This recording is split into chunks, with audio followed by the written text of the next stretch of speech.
Hello everybody, Avid Assistant here. Welcome to this video demonstration of Avid 2025.6, which is the second release of Avid in 2025.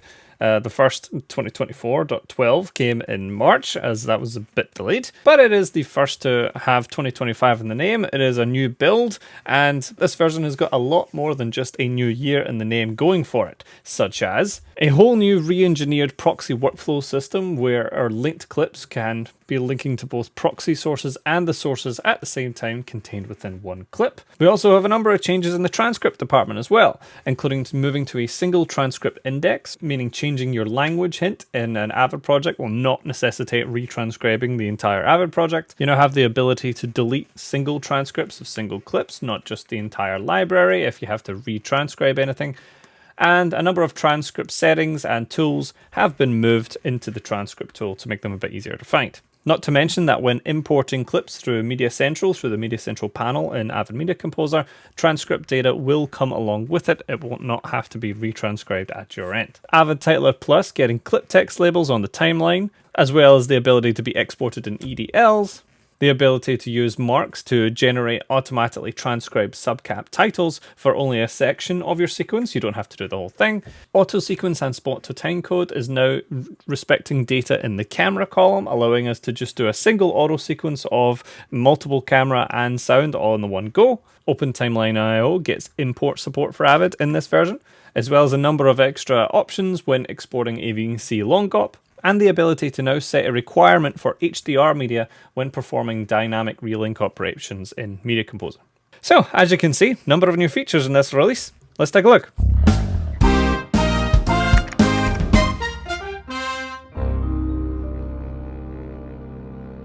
Right, now before we get started, I'll just do my quick usual reminder to encourage everyone to create a new user profile in this version.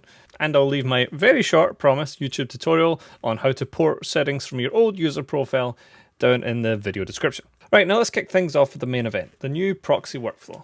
Right, now this is going to be very familiar to users of, say, Adobe Premiere Pro, DaVinci Resolve, Final Cut, pretty much any other NLE. In fact, the most popular video on this very channel, the proxy workflow in Avid Media Composer, went into this. Linker! How Avid's proxy workflow has always been quite different. We create separate clips of transcodes, and these are relinked manually back at the end, either within Media Composer or in another application in the online stage. And while I'd say that this method works great for high-end drama, where you'll have a DIT who can transcode all your footage to Avid DNX, pass that on to editorial to work form, and then we have trained professionals who can relink this towards the end. If you're cutting a short film, or if you're working on your own, or on a smaller team, or if you're even trying to train people who are new to Avid, this is always a stumper. This is always something that kind of trips people up. Now, however, we have the option to run proxies just like every other NLE. So here I have some array test footage, which is, some high-end, 4K footage at ProRes 444XQ. And I'm just going to link this into my Media Composer. And it's linked in behind me there. Yep. And let me just move around my UI so that, you can see everything here. Now, as you can see, this footage has all came in correctly. We can see all lovely LUTs even been automatically applied. It's looking great. But in all likelihood, I probably wouldn't want to cut in ProRes 444XQ. So I can select all these, right click, and we now have the option to create proxies. So after I click on that here, you see we don't get a whole lot of options. We can't choose necessarily a flavor of DNX or what it's going to encode to. But what it's going to do is essentially just scale this down to both DNX HRLB and H.264, giving us the full latitude to continue working, but also have proxies available. So I'm going to do that to my RAID, and I'm just going to do an application as opposed to a background process, because this shouldn't take too long. These are all fairly short clips, as you can see. So you can see it says creating proxy clip 1 of 9, so it's creating a proxy for each one of those clips. And if anyone is wondering where these proxies go, if a good assumption would be under Avid Media Files, and you are right, it does go into your drive under Avid Media Files, but it gets its own folder. It doesn't go inside MXF. So it has its own folder called proxy, and inside there we have the same kind of usual numbering system of 1 that we can see Avid making. So there's our new Avid proxy files being generated here. And now you can see as soon as this process is finished, you can see that our icon here has changed. So we still have what looks like a linked master clip icon, but it's colored in the middle, this sort of orange that's been filled in. And this is to indicate that we have proxies available. So I'm going to throw this on a quick timeline. And I'll just call it proxy test. And now in both of our source and record monitors, right under the play button, you'll see there's now this little, corner, which is indicating a drop-down menu which can be accessed via a right click. And this drop-down menu is essentially to choose what media we're using when we're fooling around in Avid Media Composer. So we can choose high resolution only, proxy preferred, or high resolution preferred. So if you're onlining, you'd want to make sure that you stay in high resolution only. Proxy preferred, wherever possible, it'll just link to proxy. So if there is proxies there, it'll use those. And high resolution preferred, it'll stick with the high resolution clips so long as they're available and so long as it doesn't cause performance issues. So I'm going to switch this to proxy preferred just for a second. And you can see that all of my clips turn orange. Now this is because of a new addition in the clip color section in the fast menu down here for proxy, which by default will color all clips currently being shown as in proxy format as orange. Now, of course, as always, we can change these by clicking on them and selecting a new color. I can turn it off if I don't want to show that. And we can have this be overridden, of course, by selecting source and culling our clips in the timeline like we would normally do.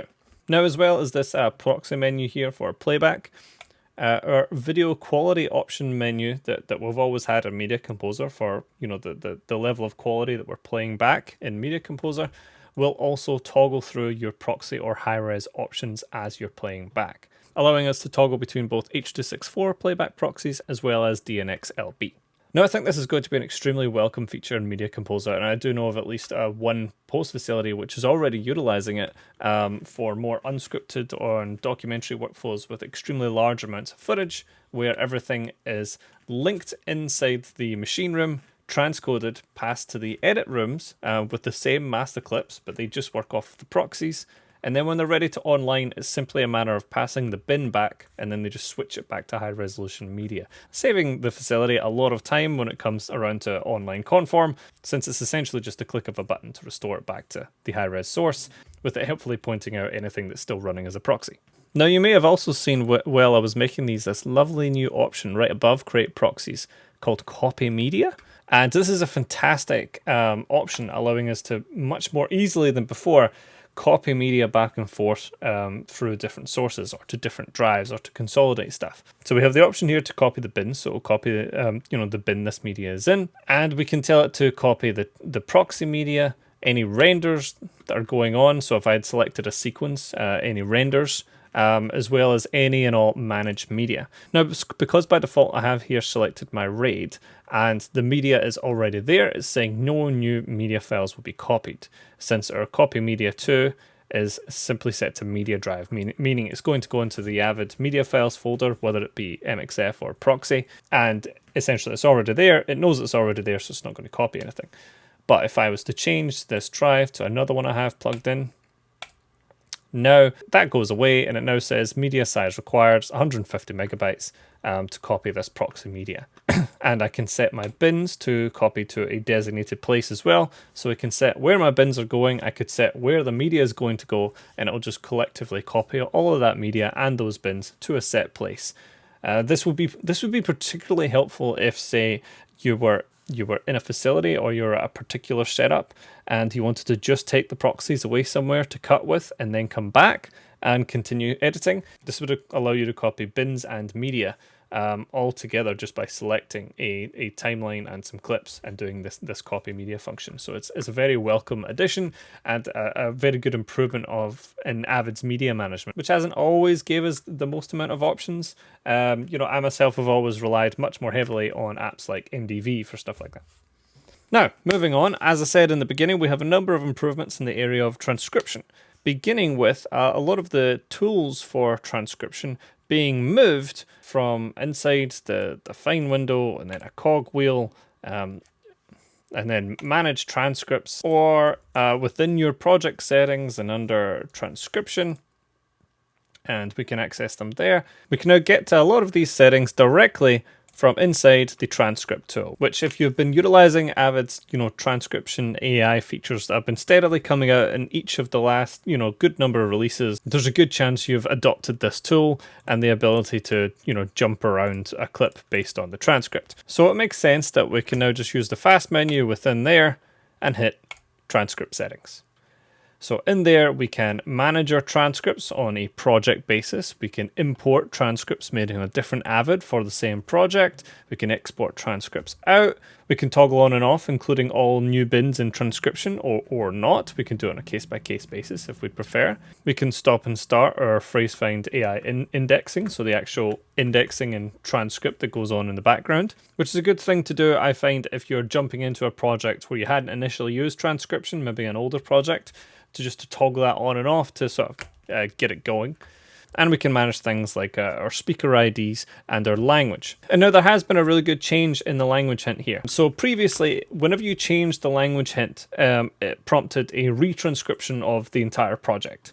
And say a reason why you might change the language hint is the fact that the default is multilingual. So it can recognize different languages spoken throughout the project and transcribe them in their native languages.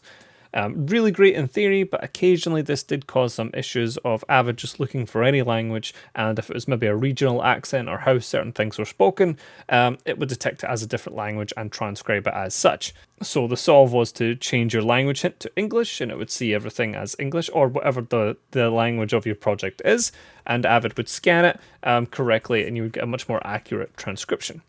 So now if you change from, say, multilingual to English, it doesn't prompt an entire retranscription of the whole project. It will only retranscribe transcripts which were not previously in the old language hint. So if it had detected something as, say, Spanish, but it was actually English, then it would correct that after this language hint is changed, but it would not retranscribe the entire project. And another note to point out here is that I believe in this version it actually keeps the old transcript index. So you could actually revert back if it was done in error, and all those old transcripts in your multiple different languages would be there. And another new change that is directly available from the transcript tool here is the ability to delete a transcript of a specific clip. So if something had been done in error here and you wanted it to retranscribe and start again, or something was corrupted, or for whatever reason you wanted to delete the transcript of just one particular clip, you need only load that clip in your source monitor and hit delete transcript, and it will delete the transcript for only that clip that is loaded up in the source monitor. Plus, if there was, say, 5 clips you want to delete the transcript for, you can just directly select those in the bin, right click, and then under the transcript context menu that's there, you can delete just those specific transcripts. So we've got a lot more control over what we're deleting, sharing, exporting around, and what you're transcribing in general as of this new version in 2025.6. Now, one very important thing to note on this before we continue is that the new What's New in Media Composer does warn us that this new single transcript index has been created, allowing us to go back and forth between language hints and to enable some of these new transcript options. There is a warning that downgrading to a previous version of Media Composer, like downgrading from this 2025.6 to a previous version, could cause the transcript database to go offline. And so it just due to the different nature of how it's saving the transcripts, and so it is strongly recommended to export an AVT before upgrading, especially if there's a chance that you'll need to revert. And so what this AVT is that it's suggesting you make a backup of is inside your Avid from the transcript tool. If we go back to that transcript settings that we found before, we can manage our transcripts and say select our entire project here and export it out, and it will save this .avt file, which is a single index backup of all the transcripts for your entire project. So this short film that I'm currently in just now, I have all of the source rushes in, all of my actual clips and media from the shoot. So this would be a good time to say make a backup of this and export it out, as all my transcripts have been generated. And then if I ever had an issue with my transcripts, I could re-import this back in, and I wouldn't have to rescan everything again or wait for everything to rescan. It would just be there ready for me. Also, speaking of that What's New in Media Composer document, we now have a note of interoperability with Media Central transcriptions. So if you are passing a clip where the transcription has already been done on a clip and you are pulling that into your Avid from Media Central, so long as it's done with the Media Central panel, as in not done with interplay, then the associated transcript will automatically be brought into Media Composer and stored in its local database. So the transcript will essentially come with the clip. It won't have to be redone again at your end. It can just be shared around as like a part attached to that clip. Now, while we're on the topic of all this Avid transcription stuff, there is one more related new feature in this version, which is a refinement of the automatic creation of subcap subtitles on our timeline. So we already had the ability to right-click in the background of our timeline, and then under Transcript, create subcap. Then we just select our particular traps we want to transcribe, and it will automatically create subcapped subtitles for our timeline. However, there are situations where you don't want the entire timeline transcribed, only a certain section. And while I've been subclipping a section out, transcribing it and putting it back in, we now have the much simpler option of just setting some marks on a region, like say here, then running our create subcap and ticking use marks, and Avid will automatically very quickly create subcapped captions for just the marked region. Like so. Now this is a much appreciated feature, and I really like all the stuff that Avid's doing with transcription here. The only tweak that I'll request from Avid on this note here is the default style of subcap that is employed when we run this function. So personally, I'd love the ability to customize this, to tweak it to a certain setting that I like. But even if there's just going to be a standard Avid default when you run this function and it makes your subtitles, can it be a little bit better than this? Which makes a very, very small subtitle in the sort of safe area of upper left of frame, and it's never going to be particularly useful. It sort of means you have to customize it each time. So something more akin to this watermark that I have here, property of Crowhouse that you can see. Some rough placement like that would be more useful if you're doing some quick subtitles and you just want to be able to view it. A quick transcription or toggle on and off on top of your picture, rather than something like this. As I say, I can go into subcap and I can edit this and it will just batch apply to all of my subcaps, but it would just still be greatly appreciated if the default was at least viewable and useful from the get-go to a certain extent, and I could customize it later. But thank you for the use marks option. It is greatly appreciated to now be able to run this on just a certain section of the timeline. Right, now moving on from transcription, let's take a look at a couple of improvements that have been made to the Titler Plus tool, starting with an update to clip text, allowing us to actually see what our title is viewable on the timeline. So you can see here, I'm going to make this a bit bigger to make it easier to show. I'm just mocking up some VFX IDs. So these are done in subcap, right? So we've got PUL as a show code, scene 1, shot 10. And this is done by subcap. And I've done it again just above with Titler Plus. And if we zoom in on the Titler Plus, without having any plate nested inside of the effect or anything like that, we can see our full text there as our clip text inside it. And this is so useful, not just if you were doing VFX IDs with the titler, but just for seeing what your titles are, if you had multiple stacked, if you had them around in different places. Since we already had the ability, say, if we saved a title to a bin, we can see a visual preview of it. Sort of now this isn't the best one as an example to show, since it's very, very small and it's in the bottom left corner here. A better example would be something like this, where looking in frame view, any saved titles, we can see a full frame reference of what the title looks like. Huge shout out to Michael Krulik for making these temp titles for all of us and for sharing them with everybody to use. But now having that text data available as clip text in our timeline to show is incredibly appreciated and useful. Now this is always on by default, however we can go into clip text here and toggle off title text if this is something you didn't want to see, though I'm not sure entirely what the reason would be for turning it off, so I think it is a good idea that this is by default always toggled on. Right, now the reason that I've chosen to do VFX IDs for this demonstration of Titler Plus is actually for the next feature that's been added to or titles, which is the ability to export them out in AEDL. And I don't mean along with clips or as part of clips. I mean we can just export a layer that just with the titles. So for example, I could load up my sequence, and I'm just going to do V8, which is where I have my titler plus titles. Then if I come over to list options, I'm just going to tick title text. And you'll notice that as soon as I tick that, it actually automatically ticks black edits. This has to be enabled for title to also be included, since it's just going to be black edits on either side of it. And now if I hit preview, it's going to show us what this looks like.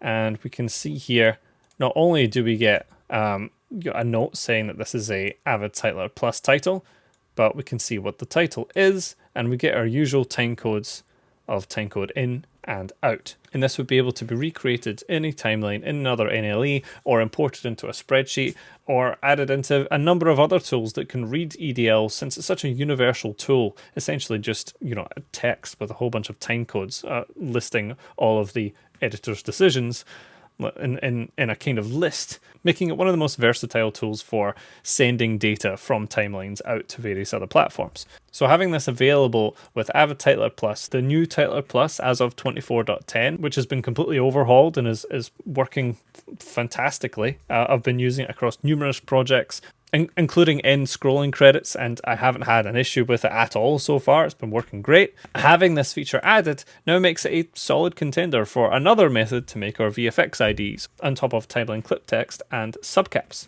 In fact, Avid, if you could just add back the ability that the legacy Titler Plus had to automatically add all Titler Plus text as a timeline clip note, that would be greatly appreciated, and it would open up so many avenues for using this. But for things like generating ADR lists in multiple formats, and now including ADLs, but as well in that timeline clip text format, which is so nice and neat and tidy as well.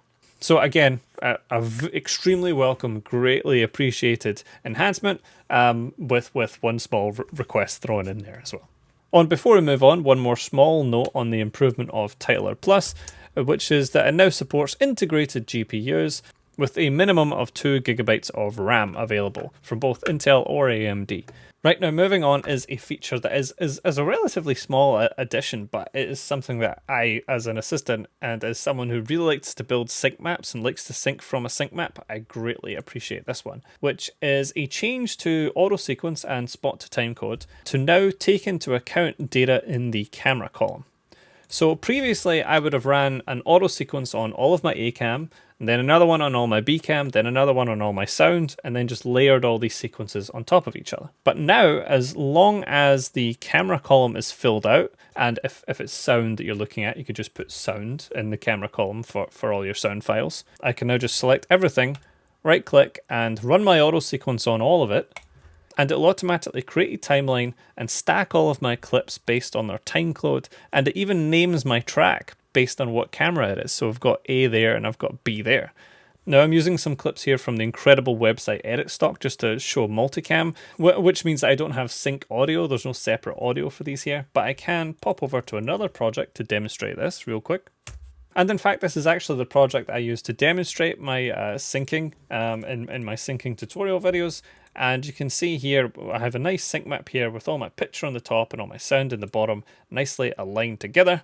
And I created this by running an auto sequence on my picture, then on my sound, and then stacking these on top of each other to make my sync map, and then going through and adjusting and subclipping from there, which is definitely my favorite way to begin my syncing. However, this process can now be greatly expedited by making sure camera is filled out in my picture here by just, I'm just going to set this as A. We only had one camera here, but I'm just going to set it as A, and then I'm going to set all my sound as sound.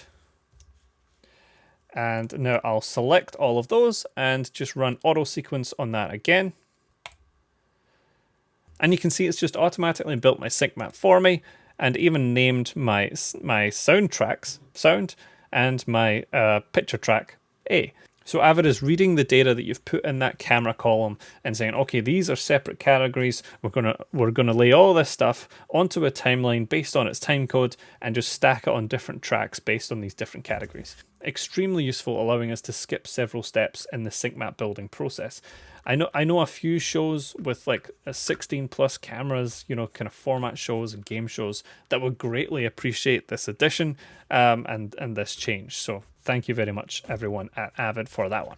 Now, another enhancement we have in this release is the ability to import OTIO, or Open Timeline I/O, files into Avid, which is a new open source interchange format between NLEs, which is gaining traction. In a recent version of Avid, we gained the ability to export OTIO files from the list tool, but here now we can now import these files. Now, what I will say is OTIO is great for simple timelines, but I've had it be completely tripped up and crash if there's even so much as a crossfade or a transition on my timeline. So it's still in its early stages and is coming along. But if you're trying to translate a timeline from one NLE to another, and it was fairly simple timeline, something like this that didn't have any effects or cross transitions on it, it could be extremely useful. So I do have in a bin a OTIO file that I've exported from this very simple timeline here. And if I drag that OTIO file on top of my bin, so the imports, we can see it's importing the OTIO file, and it'll generate a duplicated sequence with our clips, which is exactly the same. It's brought everything in fine. It's just renamed my timeline tracks to be timeline mob slot. So yeah, I'm curiously keeping an eye on this OTIO. I think these files show a lot of promise and will have a lot of applications in the near future. But yeah, still early days for it. Now, getting into our last couple of additions here, I'm just going to stick to the What's New doc for this version of Media Composer. The first of these being some new quality levels when exporting out AVC Long GOP codecs. Now, this isn't something I do a lot, and I based on the material that I'm currently using, I don't have that option here in my Media Composer. However, if you do export out AVC Long GOP material on a regular basis, you'll now see, as of this version, 3 sort of tailored preset quality levels, which are fastest, balanced, and best. And if this isn't modified, the default value, which will be selected when you export, will be fastest. So anyone exporting AVC Long GOP will want to play around with these different versions and utilize this new control that you'll have over your exporting. And lastly, in a very small note, at the end of our What's New doc, we have HDR Relink, which is a specific new option to set as a requirement when you're performing dynamic relink operations to require HDR media when you're doing the relink. So me being me, always working in offline, this isn't something I see a lot, but I do know a number of people that work in post facilities or online editors that would be interested in this new option here. Plus, let's not forget a very special thank you to the devs at Avid for the 4 full pages of bugs that have been slain in this version. We have a great many of them, which is always just lovely to see. As well as the fact that Media Composer is now up to date with all the latest and greatest editions of macOS and Windows, up to and including macOS 15.5. A note to all macOS home users in general that want to run Avid: please turn off auto update, since a new version of macOS will come out later this year, and there's a very good chance Avid will not support it on day one, and occasionally downgrading from macOS can be a bit tricky, to say the least. But with that note, I'm going to wrap up this video, since that covers us for this new release of Avid 2025.6 with a number of new greatly appreciated features from Avid. I know myself, I'm going to be playing around with a number of these on current projects and making good use of them, particularly some of the transcript stuff. But for now, I do really need to wrap up this video, as I need to start preparing things for my daughter's birthday tomorrow. She's turning 13 and making this guy feel very, very old. So thank you everybody for watching, and this old man is signing off. Goodbye.